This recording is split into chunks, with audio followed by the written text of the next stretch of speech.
Goodbye, Mama shrimp, Papa shake my hand. Here come the shrimp for to take me to Louisiana. Today we are going to consider the philosophical question that we are pawns in the game of life. But I'm going to take that one step lower and consider the prawns in the game of life. And with this shrimp Alfredo dish that I'm about to present to you, we are simply going to krill it. And yes, it is terrible humor, but I make myself laugh, so that's the main thing. So join me now as we cook. Probably copycatted somewhat on other people's recipes, but I find sometimes people lack the ingenuity to substitute things. So at this point, I've just put in about a tablespoon of my whipped butter, and I buy garlic in bulk, and then I chop it up, peel it and chop it up in my food processor, and then I put a little oil in it, and I put it in baggies like this. So I'm taking about probably a couple of cloves of garlic, and I'm melting that on a medium heat. And it's, I don't know, I used to cook shrimp until they were solid pink because I thought they would make me sick. All they need is a little bit of heat, and then they need to be turned over and set aside in order to have a wonderful bowl of shrimp Alfredo. So, I don't know if you can see this, but they're raw, and I'm just going to cook them through. And here I have about 3/4 of a cup of spaghetti squash that I had frozen, and this needs to be perfectly drained before you mix it into your shrimp Alfredo. So these are just now opaque. That's about a minute, I think, maybe minute and a half. And I'm going to remove these to a clean bowl because you will heat them through again after you've made the sauce. And today I've decided that to make my Alfredo sauce, I am going to put a little bit of cream cheese in the pan because I have a little bit left. And a lot of people don't know about substitutions, and I will be making some substitution videos, or a substitution video later on in my career as a YouTuber. That's a joke, by the way. I don't know how long my career is going to be, but I'm so happy to share my tips with you. So here I have about 2 ounces of cream cheese that I am just going to put in the pan to melt. And I am going to add in some of the water that drained off of my, that is draining off of my spaghetti squash. I'm just pushing it down to get some, might as well not waste the flavor. And I may have to add a little more water to it, but once my cream cheese has rendered down, I can then decide whether I need to add some xanthan gum to it. It'll definitely need salt and pepper, and maybe a little bit of hot flakes if you like it that way. But for now, I'm just going to let my cream cheese melt, and we'll be right back. The cream cheese mixture and the butter and the garlic seems to be a little too thick.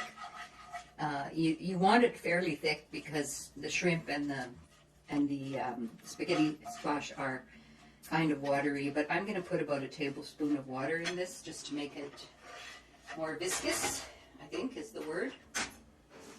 I've decided I'm going to put a little bit of xanthan gum in this as it melts, just about a 1/4 teaspoon, just so that it really sticks to the spaghetti squash.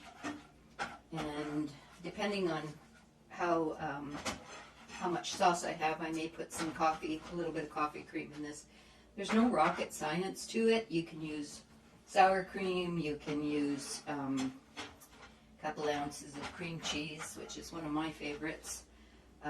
You could use a tablespoon or 2 of heavy cream with a little bit of broth. I just tend to use what I have on hand, and if my sauce is too thick, I'll thin it. Because it's cream cheese today, I'll thin it with a little bit of water. So I've added my 1 tablespoon of water, and I'm just mixing it together here with my egg flipper. I love my egg flipper. So this is pretty much the way you want it, almost like a roux.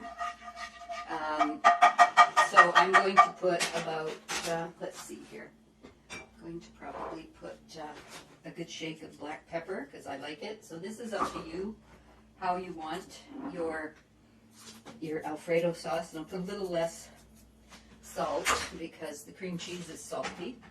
And into this I am going to mix my shrimp back in, everything, and let that heat through. It'll also thin out the sauce a little bit. And I like my spaghetti squash coated, so once this warms up for about 1 minute, I'm going to throw in my spaghetti squash and my meal will be ready. So I've been kind of craving shrimps for a while, and still trying to use up what's in my freezer, which I have that 1950s mentality of needing a whole lot of stuff in my freezer. It's something our mother instilled into us, I guess. We all suffer from that. My sister, my nephew, and me, but it's not a bad thing when things like COVID happen or you get some unexpected guests or you want to share with those in need. So now I'm going to add in my spaghetti squash here, and that goes in, as I say, it was probably about 3/4 of a cup with some of the water in it, and this will stir up because it sort of glops after it, you know, to have that rich mouth feel, you don't want to water it down too much unless you like it more like a soup. But I'm just going to warm this through for another minute or so and test one of the shrimps. Let me see here. Wish you could have smell-o-vision, as some cooks say. So I'm going to take a bit of the spaghetti squash with the shrimp here. That is so delicious. I think I'll put a tiny bit more water in there just to make it a little bit more saucy. But yeah, this type of cooking is totally up to you as to how you want things. I mean, on a low-carb keto, this is a very good luncheon or dinner, and I mean, it will stick to your ribs. There's no two ways about that. There's not a lot of calories in shrimp. It's the butter and the cream cheese that gives you the fat. So in my same bowl, I'm going to plate this just because, or maybe I should put it on a plate just so that you see how pretty it looks. Sometimes I'll put green onion in with this. So I am going to plate this on my regular dinner plate, and I did thin the sauce down a little bit. And of course, if you could imagine parsley over the top of this, or spring onion, it would look nicer, of course. But I tell you, the food and the smell are really something. So there you have it, a piping shrimp and cream cheese Alfredo spaghetti squash. I will put a little more pepper on it because I like it, and I'll put a little more salt on it because that too I like. And there you have it. Gaston is ready to enjoy, as am I. Thank you for watching. Like, share, subscribe, and send me a comment or any questions you might have. This is the Cook Shack Cuisinista, signing off and having lunch. I started out with half of this 400-gram bag of shrimp, but decided that it really needed the full bag, and Gaston was in agreement. So I finished cooking up the other half of the bag and mixed it in with half of the spaghetti squash that I had left on my plate. The fact that these shrimps were not overcooked, they're not gelatinous, but they are just so melt in your mouth. Thank you. Please like, share, subscribe. And this is the Cook Shack Cuisinista, bidding you farewell, and Gaston, and thanking you for watching my videos.